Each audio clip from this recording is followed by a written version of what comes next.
One take. One take. This is NBA One Take featuring yours truly, Pretty Boy Lakers. This is NBA One Take for your head. NBA One Take for your brain. It's coming to you live from downtown Brooklyn. This is NBA One Take. May 5th, 2026. Cinco de Mayo. Cinco de Mayo. All right. Jesus Christ. Oh, the Avalanche, which is the New York Knicks. You see, when I do a side, I am doing a side for the constant Knicks fans, those in my family, as well as online, and people I work with, staff members, consultants, so many others, come to me with come at me with either their passionate love for the Knicks, or they want information about the Knicks that I probably know.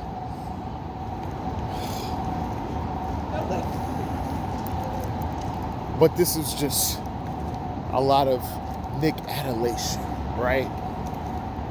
Because what they did to the Philadelphia 76ers in Game 1, my God.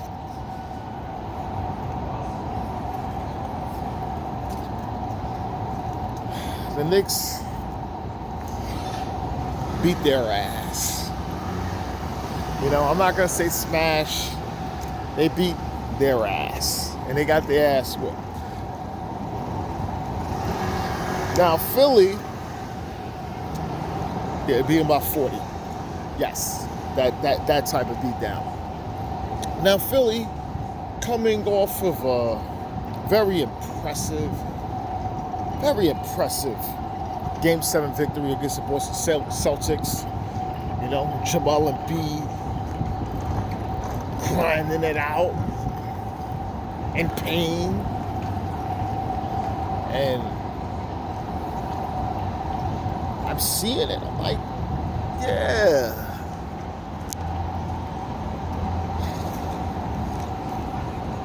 If they could just carry momentum over, they could probably stop the Knicks in that Game 1. Oh, we had another thing coming.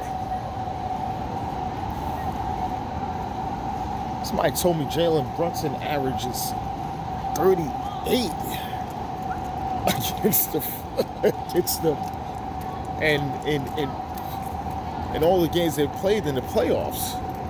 38. Jesus. And he had 35. The team, they was just playing well collectively, sharing the ball. They picked them apart. And the Sixers just looked like they just didn't have it. Joel Embiid looked slow and he's tired. And everything was just falling down. Everything was just falling down. And now we got the Knicks up 1-0.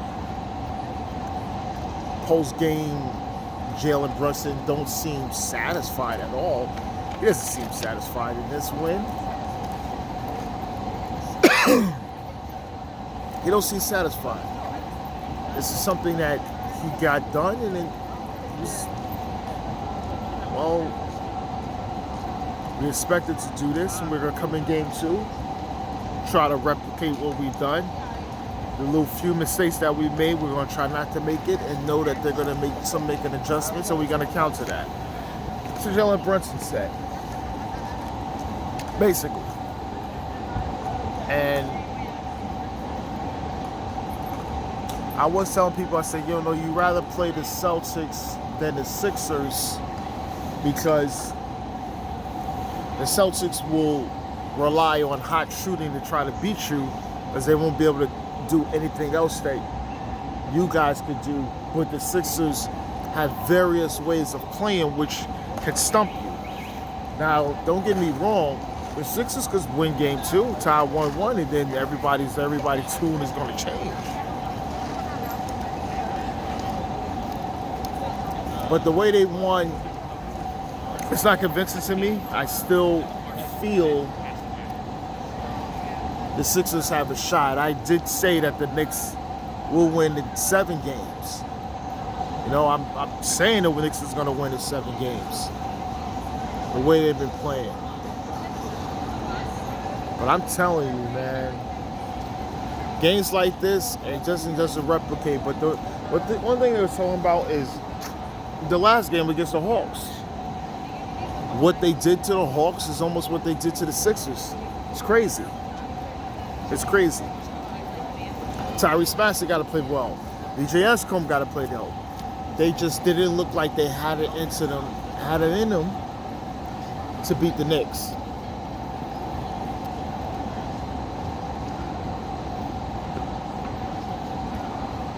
And you gotta have it to beat a team like that.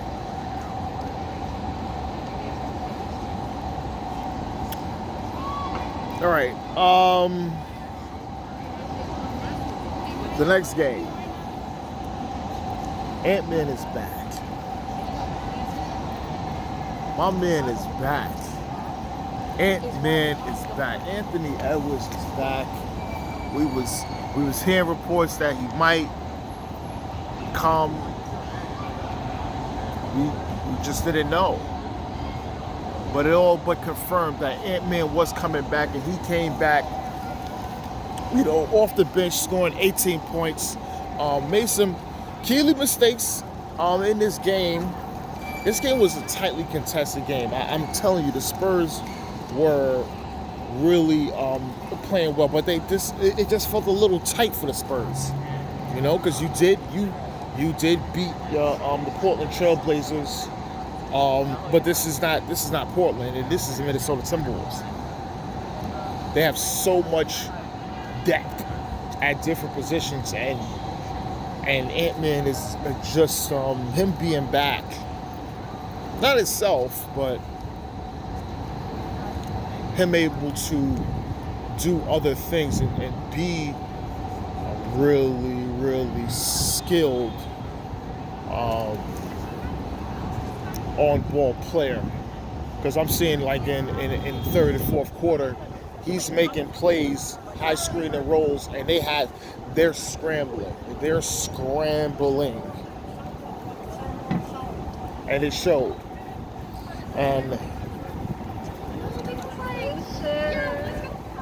And with the Spurs' opportunity to either tie or win the game, Julian Champagnie, a guy that, you know, he shoots most of his shots at three-pointers. He had a decent game at this point.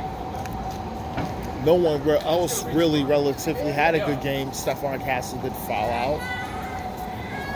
Then we see him taking a step back three, and it hit the front of the rim as Minnesota was able to get the victory. Now, there's one person I didn't bring up as of yet, the Spurs superstar player, Victor Wembanyama. He had 11 points, 15 rebounds, and 11 blocked shots, breaking the record, I think it was by Elijah Wan. I think all those block records are always owned by Akeem.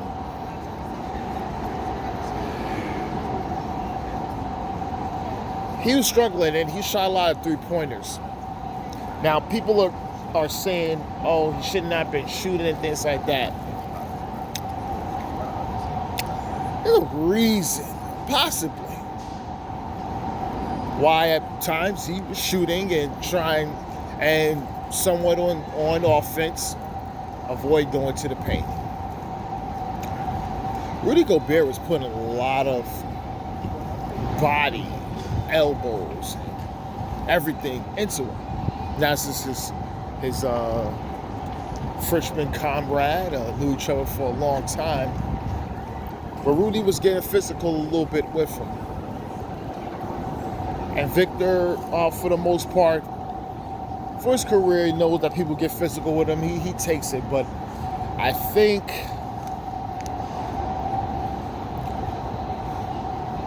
when Rudy gets that way, especially because he did the same thing to Nikola Jokic. A lot of people don't even talk about that. They like, oh, Jokic is thing. I said, yeah.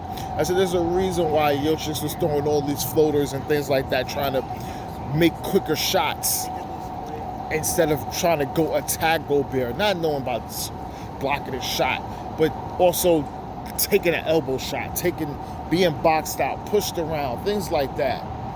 That's what Victor has to deal with. Unless you're going to put Cornet in, and Cornet had limited minutes because they needed something else. So Victor struggled. And interesting, he said post-game that, the guys,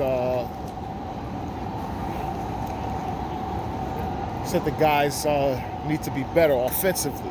The offensive guys, meaning himself and Fox and Castle and Vassell.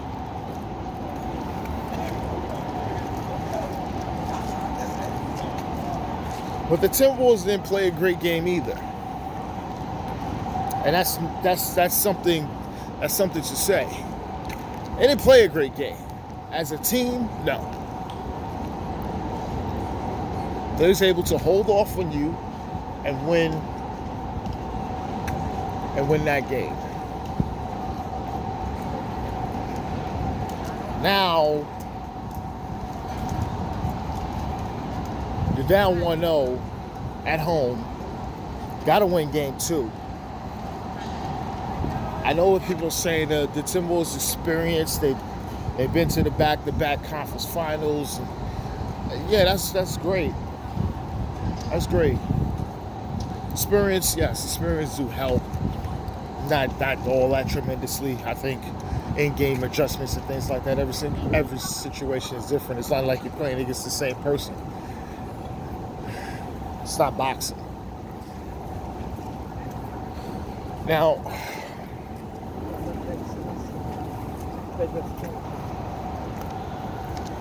Spurs lose game 2. I'm not going on sweep like other people talking about, because that's what people were saying.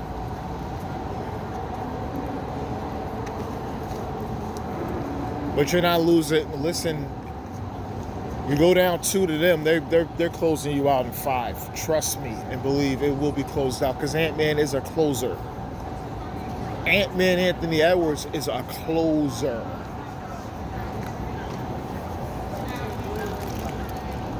The Minnesota Timberwolves know how to close out series, as they have done. They closed out 5 in the last 3 years. They know how to close out a team. A good team as well. Good teams, bad teams, they know how to close them all out.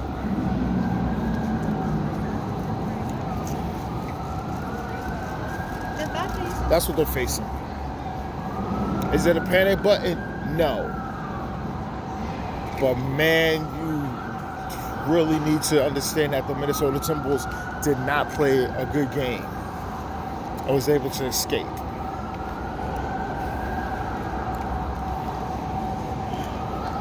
All right. Some NBA news.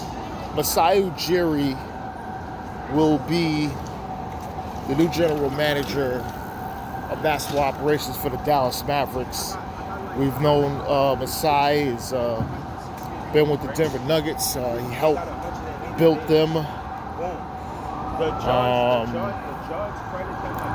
with drafting so many different players, helped build the system there in Denver before going to the Toronto Raptors and doing his best to build a great team and foundation there. Also obtaining Kawhi Leonard for that 1 year and able to win a championship. And then he stepped down personal reasons, and now he's back in with Dallas. The first thing I'm thinking everyone thinks about is Cooper Flag. How will this be for Cooper Flag, and how would it benefit him if they are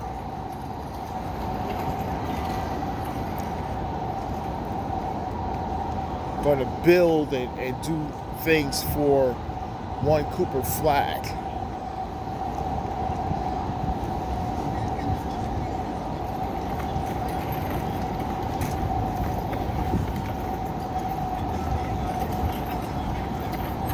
There's some good veterans on his team. There's good players, good coach. Jason Kidd is not his coach, though.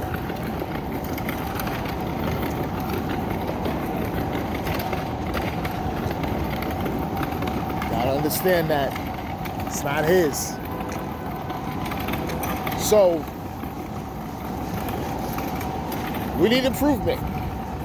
There have to be improvements amongst the team. Massai is going to bring in his guys. He's probably going to let go some other guys and try to maximize Cooper Flag. What does that say about Kyrie Irving? Kyrie Irving will be back. Kyrie Irving loves it, plays in Dallas. But Kyrie wants to compete.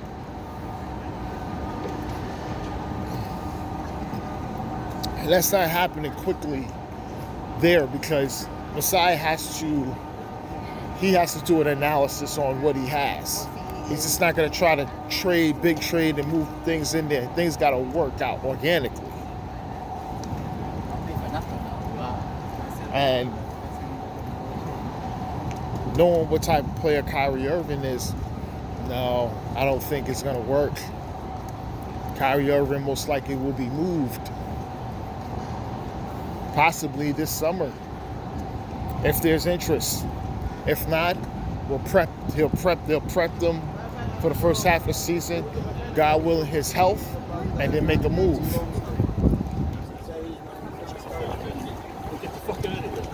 This is how the business of the NBA works. The side will be making changes. Trust me, he will do analysis and making changes.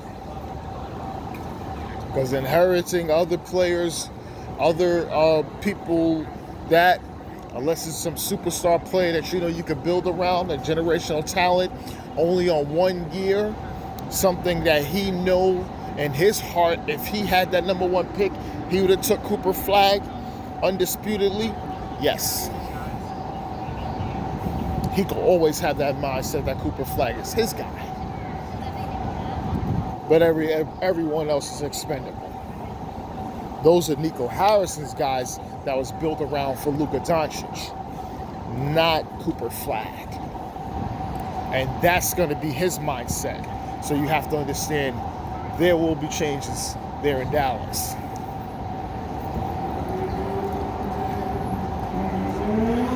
Now, the other big NBA news.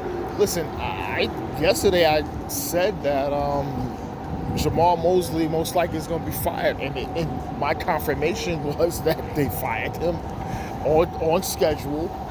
Once they lost, they fired him.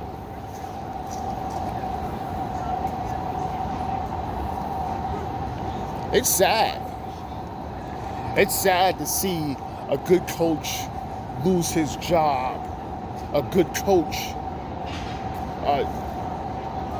lose his job because of either health or roster construction, things in that nature, and was not able to keep his job because of that. Health. So many players. So much potential. Hurt. And I know it's a results-oriented business, but now he has to eat that bullet. He has to deal with that. That's what he had to deal with. and now he loses his job. He'll find another job. He'll either be on someone else's bench, and he'll be, trust and believe, he will be a head coach again. He'll be on someone else's bench, and then he'll be his own coach again, possibly in a better scenario. You fire him, and I said in my last post, you have to trade to get better, to bring another player and trade those pieces, fill whatever you can fill in with veterans and things of that sort, bring in who you can bring in at this bargain price and things like that. Try to get another good player in there with Paolo and Bain. Most like you got to trade Franz and Anthony Black and Jalen Suggs and whoever you have to get rid of. You have to let those guys go, get someone else in. Oh, I was about to park right now. Get a new coach in, and hope to God you guys can get out the first round. Because if you don't, Paolo is going to be considering different options for his career. Meaning, yes, I'll take the extension. Yes, the rookie max extension. Yes, I'll take it. They all take the rookie max extension. But guess what? After that, bro, I am not going to be no first round. And now thinking, not putting that staple on my career when I know you guys are not doing the best you can to improve the roster. You have to do. That's the thing. You have to do things like that. That's when rolling the dice and all these other things happen. So, we'll see. I mean, listen, we will see.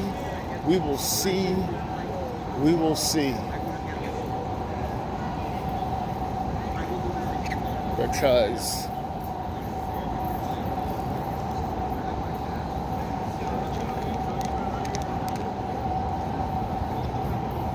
at this point, I don't know. But this is NBA Onetake's Pretty Boy Laker, and I'm out.